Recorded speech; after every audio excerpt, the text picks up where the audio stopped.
It's a prorogued parliament. It's simply the continuation of a parliamentary session that had already begun, and this therefore means that the king is not going to come. So the whole idea that they were going to blow up the king is a fraud, because he wasn't going to come.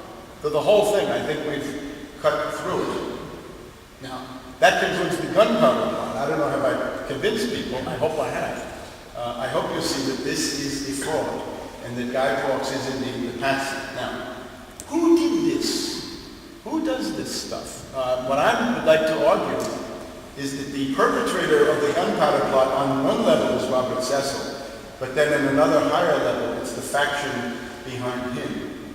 And I would call that the Venetian party of Britain, England in this case. I'm not alone. I have very important backup coming from Benjamin Disraeli in just a minute, but this would be my view. Now, I think this is an interesting statement. I don't know if this is clear, but it's a Venetian canal in the foreground and the dome of St. Paul's in the background. So London and Venice merge. It's very important because the Whig party of England is essentially a continuation of the Venetian oligarchy. This is now the theme I'd like to turn to. The perpetrators are the Venetian party of England, the pro-Venetian faction of the English political scene. I've written about this for many years, 30 years now, going back to the first essays in Against Oligarchy. Venice. Now, the English have the best fleet. The Dutch have a real good fleet too. Sometimes theirs is better. The Spanish have the best infantry. The French have the best heavy cavalry. But who has the best intelligence service? Venice. Diplomatic service, Council of Ten. It's a whole oligarchical state built on secret intelligence methods. They are the world champions. And they believe in using religion as a tool of state policy.